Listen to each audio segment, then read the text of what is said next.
Oi, oi, oi, galera, tudo tranquilo? Aqui é o Wanderson Assetti, do canal Os Exatistas. Moçada, eu vou nesse vídeo resolver para você 4 questões da prova de Química da UEL. Prova de 2020, mas que foi realizado em 2021.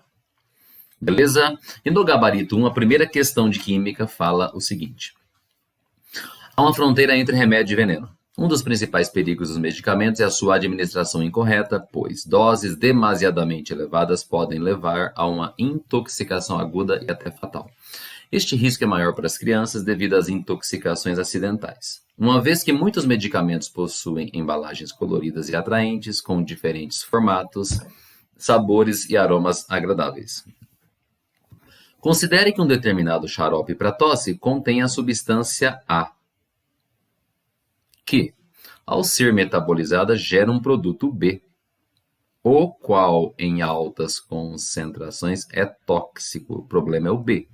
Seguindo a equação, perceba que nessa equaçãozinha, 2 mols da substância A, que está no xarope, quando sofre essa reação de decomposição, produz 3 mols de B e mais 1 mol de C. Pronto. Sabe-se que a concentração da substância A no xarope é de 0,0200 gramas por ml. E que a concentração máxima diária do produto B para uma criança de 8 anos de idade e 30 kg de massa é de 0,450 gramas. Assinale a alternativa que apresenta corretamente o volume máximo diário em mililitros de xarope que essa criança poderá tomar sem riscos de intoxicação. Então vamos pensar um pouquinho. Primeira coisa que eu vou escrever para você numa outra tela, a reação. A reaçãozinha que você viu é assim. 2 mols da substância A que está presente no xarope, no processo de metabolização, produz 3 mols da substância B e produz mais 1 mol da substância C. Tá claro isso? Ah, professor, tranquilo, essa de boa. Por enquanto, show de bola. Uma informação muito útil que apareceu, que é a massa molar da substância A, 250, da substância B, 150. Sabe o que dá para você fazer? Uma proporçãozinha entre o A e o B. Vamos fazer isso? Olha que bonito. 2 mols de A. Bom, 2 mols de A vai pesar não é um termo legal, né? Vai ter uma massa de 500 gramas. Faz sentido? Já que a massa molar é de 250 gramas por mol. Então, se você pegar 2 mols de A, que são 500 gramas, você vai conseguir produzir 3 mols de B. Como a massa molar do B é de 150, 3 vezes 150, eu acredito que vai dar 450 gramas de quem? Da substância problemática, que é o B, que em excesso pode ser tóxico. Beleza. Então, 500 gramas de A produz 450 de B. Só que a dose diária máxima para uma criança é de 0,450. Entendeu? Então, para você produzir 0,450 de B, quanto de A que essa criança tem que tomar? Eu chamei de X. Uma continha muito fácil, eu sei que você já fez até de cabeça a continha. Eu acredito que essa conta vai dar 0,500 gramas de quem? Da substância A. Pronto, beleza. A substância A é aquela que está diretamente encontrada no xarope. Pronto. A pergunta é qual o volume de xarope que a criança pode tomar para não comprometer a saúde dela. Vamos pensar? Qual que é a concentração da substância A no xarope? 0,0200 gramas por ml. Vamos fazer mais uma regra de 3. Olha que bonito. A concentração da substância A no xarope é de 0,02 ou 0,0200 gramas. Isso para cada 1 mililitro de xarope. Só que a quantidade dessa substância A que a criança pode ingerir em um dia, a gente calculou que é de 0,500. Pronto. 0,500 gramas da substância A. Isso corresponderia a que volume de xarope? Você vai fazer mais essa regrinha de 3 e eu acredito que isso vai dar 25 mililitros. Então, a criança vai poder ingerir 25 ml do xarope que contém a substância A que no final das contas vai produzir a substância B que acima do limite é tóxico, entendeu? Então a quantidade assim máxima de xarope 25 mililitros. E assim a gente fecha esse exercício que fala ao mesmo tempo sobre concentração de soluções e também sobre estequiometria. Resposta correta vai dar letra B de batráquio. Pronto, acabou. Fechou, galera? Vamos para a próxima. Nesse mesmo gabarito 1, a questão número 14, que era uma questão de orgânica. Olha que bonitinha. Diz assim: a ciência tem acumulado sucessos na identificação e no tratamento de doenças, por meio de trabalhos multidisciplinares, como é o caso da bioeletroquímica, reforçando a importância de transpor as fronteiras, que era o tema da prova, né? Fronteiras do conhecimento. Esta área consiste no estudo do fenômeno básico de transferência de elétrons, fundamental para a compreensão de processos biológicos essenciais. Algumas moléculas orgânicas, como as quinonas e seus produtos metabolizados no organismo, são extensivamente estudadas em bioeletroquímica, pois possuem ação terapêutica, mas também podem ser tóxicas. A estrutura básica das quinonas, deixa eu até destacar isso para você, apresenta 2 grupamentos carbonila, que é o C-dupla-O, e também um anel insaturado de 6 carbonos. Com base no texto e nos conhecimentos sobre nomenclatura e também reações de compostos orgânicos, considere as afirmativas. 1. As moléculas a seguir são quinonas. Olha a molécula A. Tem o grupo carbonila? Tem, Wanderson, que lembra uma acetona, inclusive. Tem grupo carbonila? 2, ó, perfeito.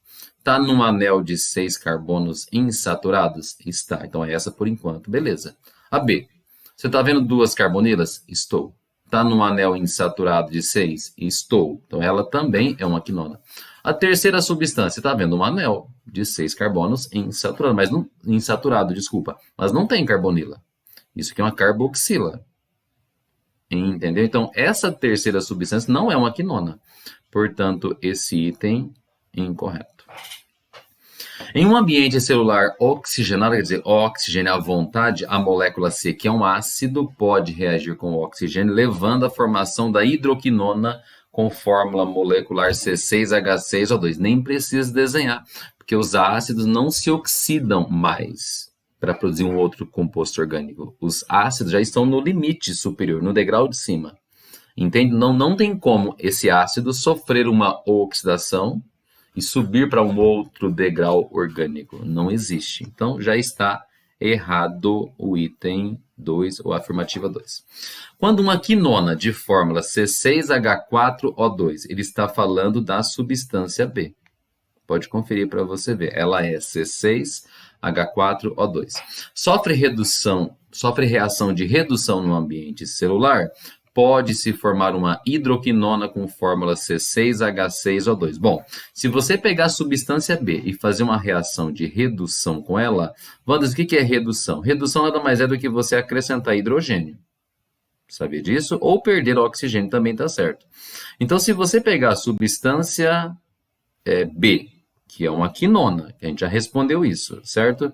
E você provocar uma redução dela, sabe o que vai acontecer? Ela vai ganhar hidrogênio. Sabe o que vai formar? Bom, se ganhar hidrogênio, onde era uma carbonila, você vai ganhar uma hidroxila. Aqui onde tinha uma outra carbonila, você vai ganhar uma outra hidroxila. E além disso, vai ganhar uma ligação pi. Perceba que você está transformando aquela quinona em um fenol.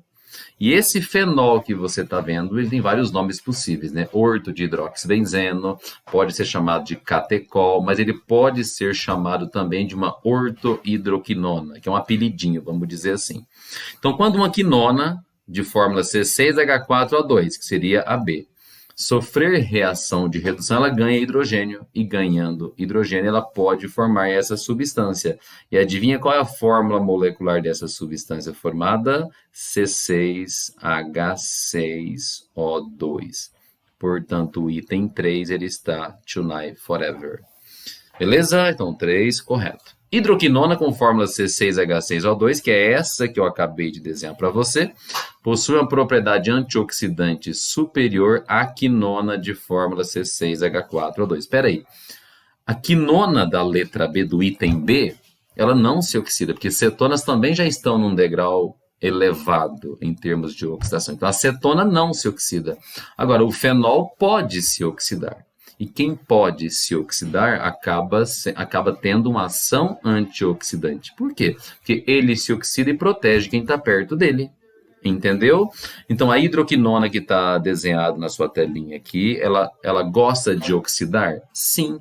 Então, ela é um excelente antioxidante. O poder antioxidante dela é superior à da própria quinona.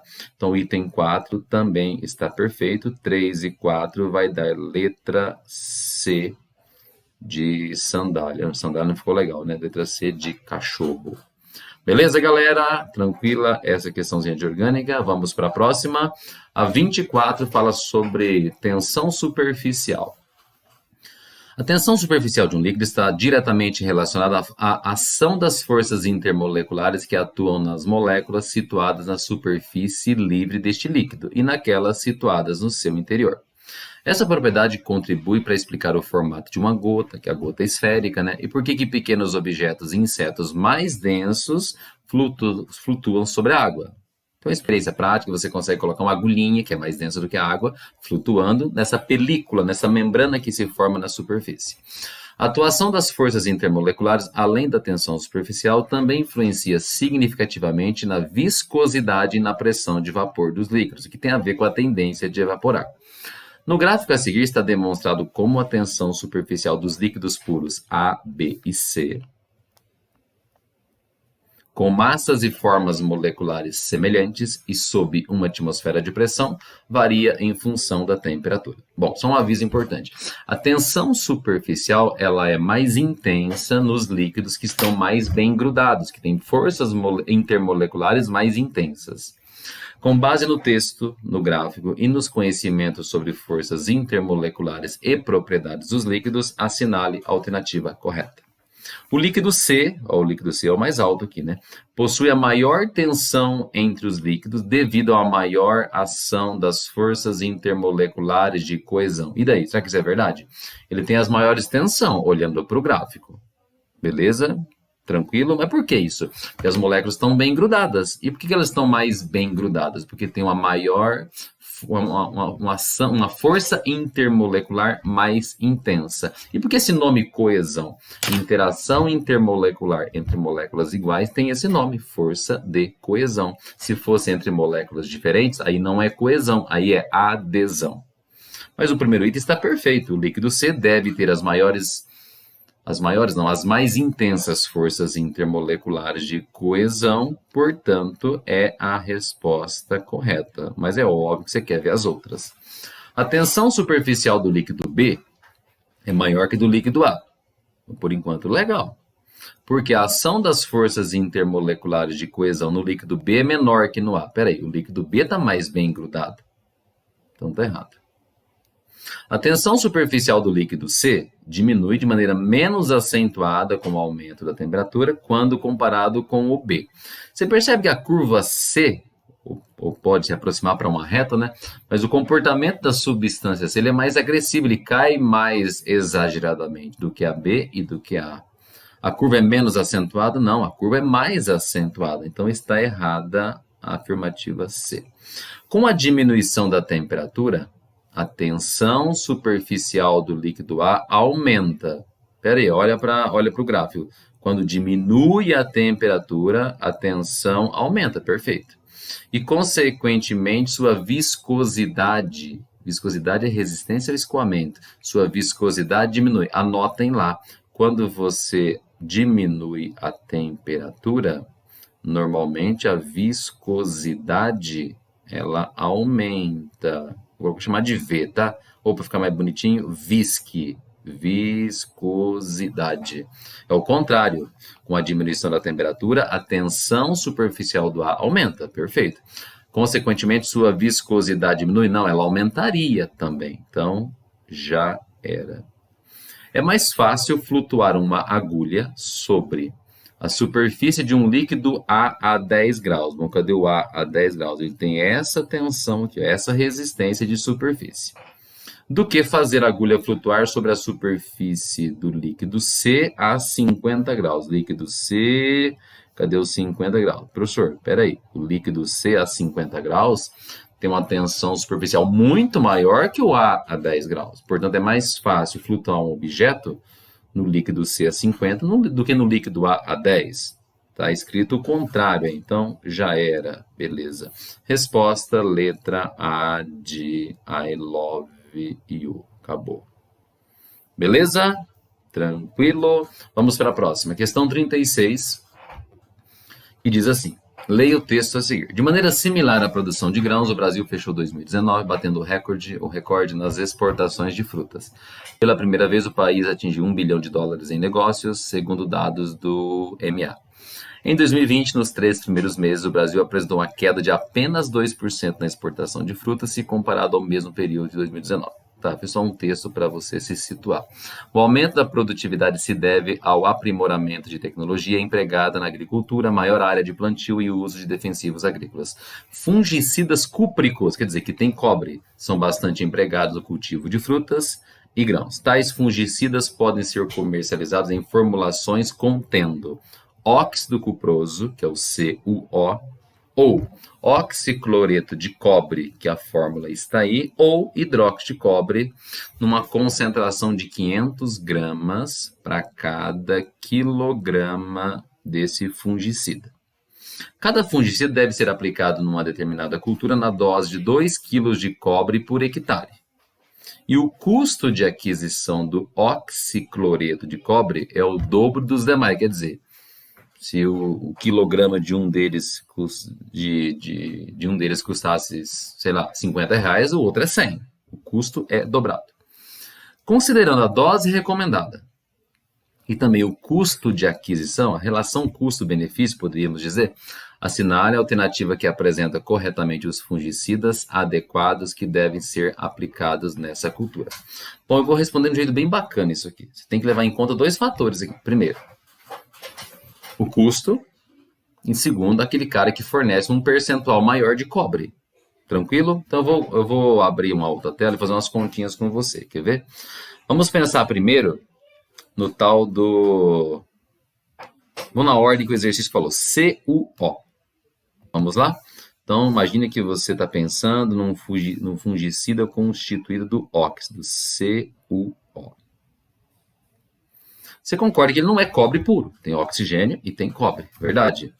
Se você pegar as massas molares que o exercício te deu, você vai perceber o seguinte. Você tem 63,54 de cobre dentro dessa fórmula inteira que pesa 79,54. Daria para você descobrir uma porcentagem bem rápido. Daria para você pegar lá os 63,54, que é a quantidade de cobre, e dividir isso pela massa molar da substância completa, que é 79,54. É um valor chatinho, quebrado pra caramba, mas daria até para você fazer uma aproximação, sabia? Isso aqui vai dar cerca de 80%. Como se fosse 64 dividido por 80, né? Que vai dar um 0,8 aproximado. O que isso quer dizer com isso? Que 80% desse fertilizante é cobre. Pronto. Ele é bem eficiente. Vamos fazer uma conta com outro aqui. A ordem que o exercício deu, só voltar aqui um pouquinho. A ordem foi o oxicloreto lá, o CU2OH3Cl. Beleza? Vamos fazer? CU2. Ele coloca um OH3Cl. Pronto. Beleza? E aí, qual a porcentagem de cobre que esse cara fornece? Teor de cobre. Vamos ver as massas aqui. A massa molar 213,56, mas dentro disso tem que ver o cobre, né? 213,56. É isso? Então, bora lá. Quanto de cobre, só cobre tem dentro dessa fórmula? Professor, tem 2 mols aqui de cobre. É isso, em cada 1 mol da substância. Bom, 2 mols de cobre pesaria, eu acho que 127,08. Só que 127,08 é num total de quanto que a massa molar? 213,56. O que você está calculando com essa continha aí? Qual é o teor de cobre? E se você dividir 127 por 213, vai dar aproximadamente 60%. Bem aproximado mesmo, 0,6 aproximado, Wanderson. Beleza? E o outro fungicida possível é o hidróxido, deixa eu ver aqui, de cobre 2. A formulinha dele é CuOH2. Pronto. E qual que é a porcentagem de cobre nesse cara? Bom, tem um cobre só, 63,54. Se você dividir isso pela massa molar da substância, que é 97,56, isso que vai dar perto de 65%, um teor de aproximadamente 0,65. Bom, se todos eles custassem exatamente o mesmo preço por quilo, qual que compensava? É esse aqui, professor. Ele tem uma porcentagem maior de cobre, ele é mais eficiente. Mas tem um agravante, o do meio, que é o Cu2OH3L, ele custa o dobro. Então, para efeito de continha, eu poderia pensar que ele nem tem 60% de cobre. Para efeito de conta, né, de custo-benefício, ele tem 60%, mas como ele custa o dobro dos demais, ele funcionaria como se tivesse só 0,30, só para entender. Faz sentido isso? Beleza? Ele custa o dobro para mim. Então, ele funciona como se tivesse só 0,30 de cobre, para a conta ficar fácil. Então, qual desses três caras que melhor, que mais compensa em termos de custo e também em termos de eficiência por ter maior quantidade de cobre? Esse cara aqui. Beleza? Esse é o cara que não é caro, ele é a metade do preço do segundo e ele tem um percentual de cobre bem maior do que os outros. Entendeu? Então, o cara mais recomendado pensando na eficiência e também no preço, no custo, vai ser o CuO. Vamos voltar lá para ver? Olha que bonito. Considerando a dose recomendada por hectare e o custo de aquisição, assinale a alternativa que apresenta corretamente o fungicida ou os fungicidas adequados que devem ser aplicados na cultura. Bom, qual que fornece um teor maior de cobre? O CuO. Ah, mas tem o lance do preço. Verdade. Aquele que fornece 60%, como ele custa o dobro, então eu faria a conta como se ele fornecesse apenas 30%. Então, o melhor cara para a gente utilizar em termos de eficiência e também em termos de valores seria quem? CuO.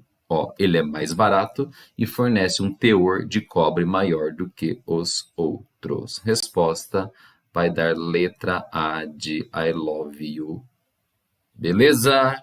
Entenderam, galera? Espero que vocês tenham compreendido essa resolução, que tenha ajudado vocês a entender como que funciona, como é bacaninha a prova da UEL. Beleza? Um grande abraço a todos vocês. Para quem não está inscrito ainda no canal Os Exatistas, dê aquela força, inscreva-se no canal, dê o seu like. Um grande abraço, galera, e até a próxima. Fui!